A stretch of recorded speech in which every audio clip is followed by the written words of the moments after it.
Thank you for tuning in to the Andrew Tate Show by GSMC Sports. I am your co-host, Sarah. Joining me, as always, is Tate. We have a great show planned for you today. We will be talking about, of course, last night's game between the Boston Celtics and the Dallas Mavericks, making the Boston Celtics the new NBA champions. We'll talk about the Big 12 considering a private equity investment up to $1 billion. Additionally, the Big 12 is discussing a sale of naming rights to Allstate. Stick around for segments 4 and 5 when we have some interesting stories, one involving a crossing guard who was arrested for giving students vapes. And then finally, we talk about a man who went viral after he appeared for his court hearing for a suspended license. He appeared for that court hearing while driving.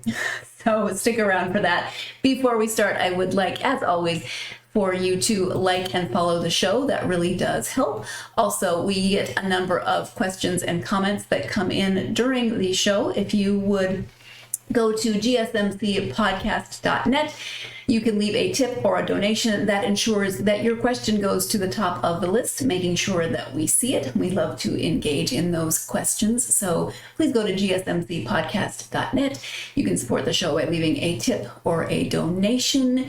Good morning, afternoon, whatever it is. Tate. Midday. This time it's not good morning. It's midday. Here. How are you doing, Miss Sarah? I'm doing okay. There was a weird noise outside earlier, but I think it's currently done, and I hope that it wasn't loud enough to be picked up on. Outside the studio, it was like an elk was giving birth to a Buick. I don't quite know. That would be painful.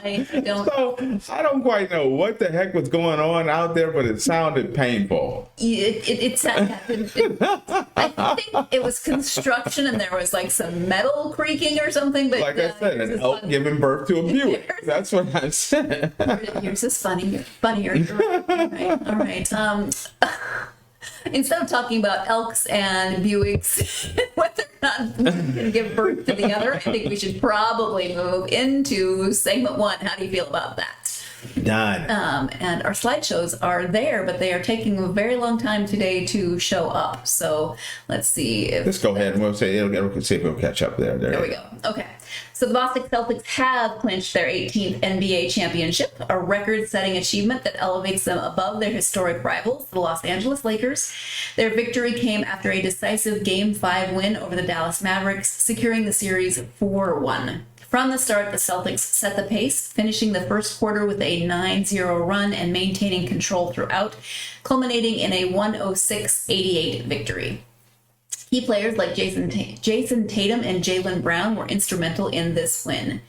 Tatum dominated the court with 31 points, 11 assists, and 8 rebounds, while Brown contributed 21 points, 8 rebounds, and 6 assists, earning him the Finals MVP. Derrick White, Jrue Holiday, and Kristaps Porziņģis also played pivotal roles, showcasing the team's depth and versatility.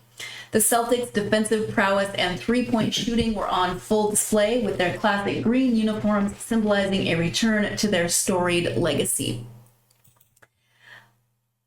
Their performance was a testament to their regular season dominance, where they achieved an NBA best 64 wins and top advanced metrics.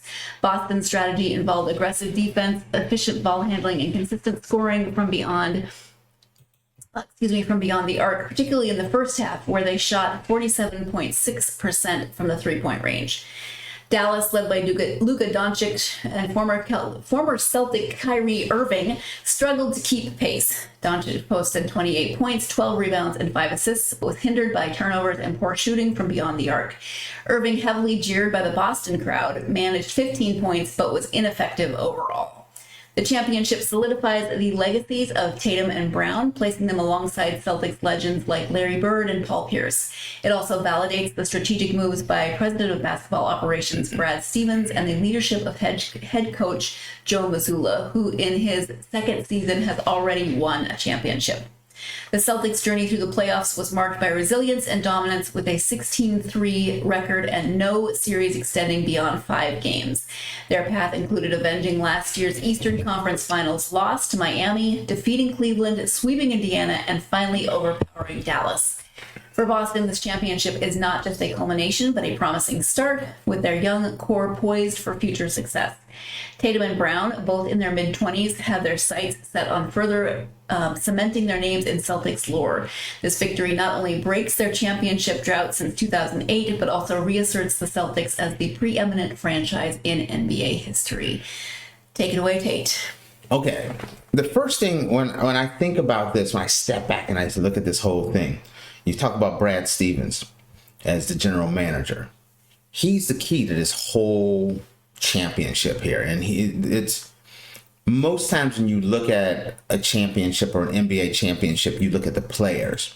And the players had everything to do with this. But Brad Stevens was under a lot of pressure for a number of years about breaking up Tatum and Brown, breaking them up, and not giving Brown the big contract. And is Tatum really worth it? Do you need to break these guys up and bring in some new blood? And he stuck with them.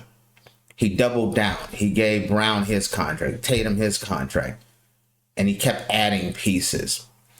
So this is one of those where a solid, confident front office stayed the course and put together literally the best team all year. And statistically speaking, one of the best teams in modern history. When you watch this series, it wasn't even close. It wasn't close at all. The best player on the court was Luka. Luka was the best player on the court.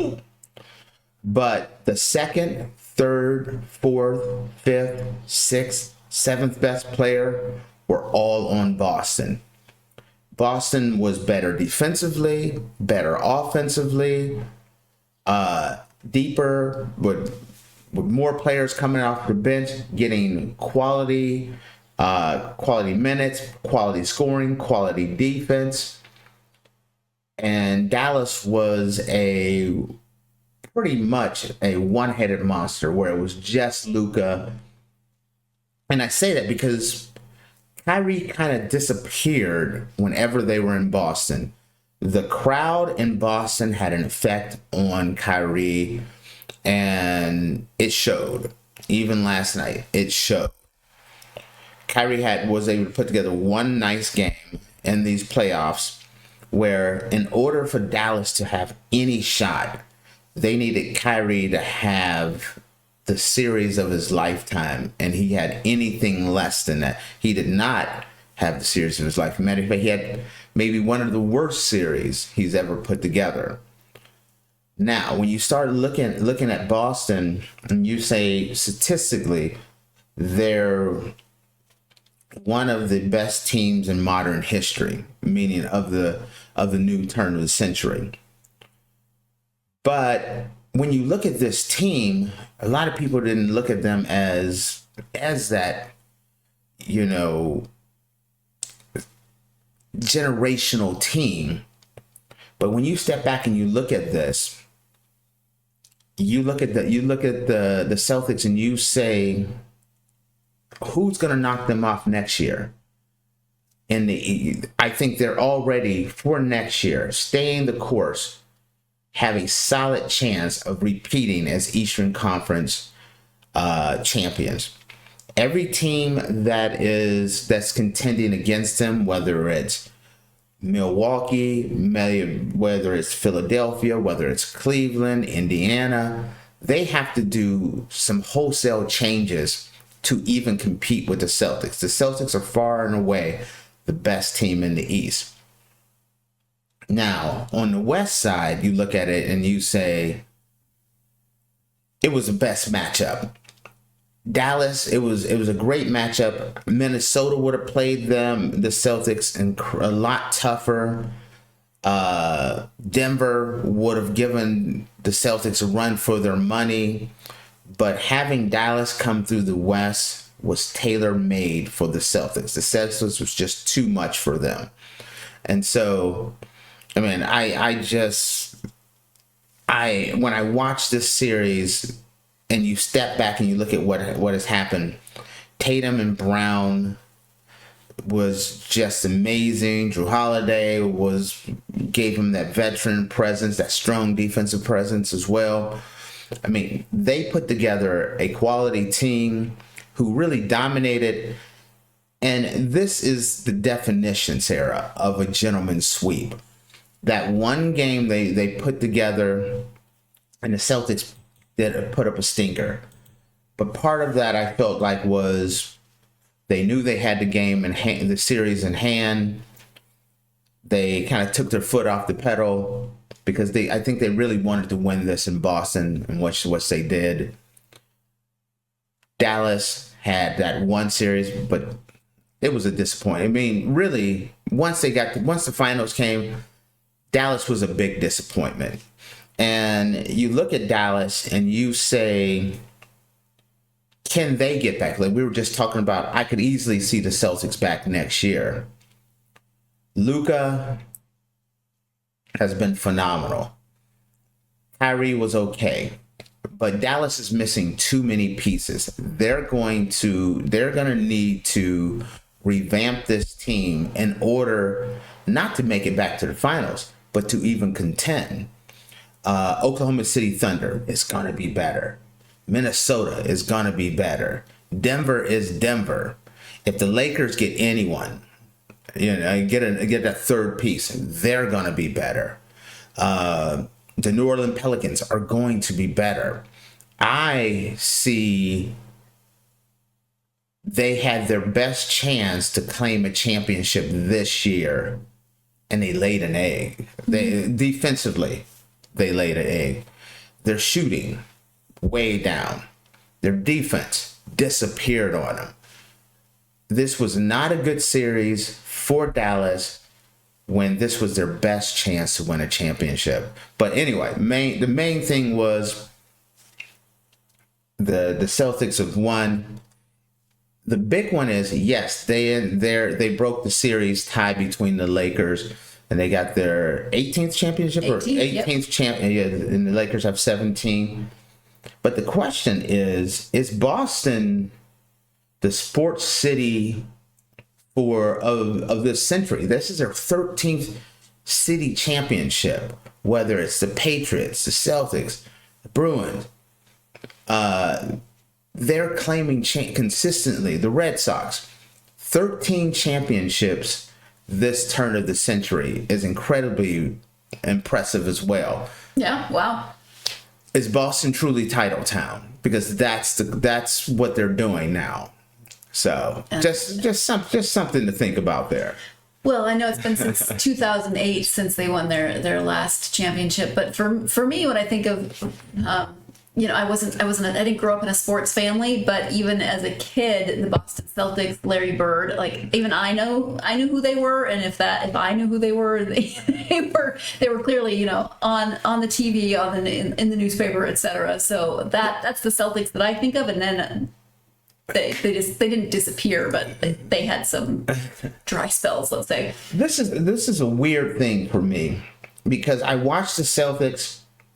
And I wanted the Celtics to win. Mm-hmm. That is so foreign to me. Counterintuitive, right? In NBA basketball, I'm a Lakers fan. And I have two things I want to happen when it comes to basketball. Number one, I want the Lakers to win. Number two, if the Lakers doesn't win, my moniker is anybody but Boston or the Clippers. That's always been my moniker. Anybody but Boston and the Clippers. I felt that way since I was a little kid. But this team was different. I really wanted to see Tatum and Brown win a championship. This had a different feel than other Boston teams for me. And so even as a lifelong Boston hater, I was pulling for them and wanted them to win and thought they deserved to win. They were the best team all year. At the beginning of the year, if you'd have said Boston versus Denver, that's what most people thought would have happened.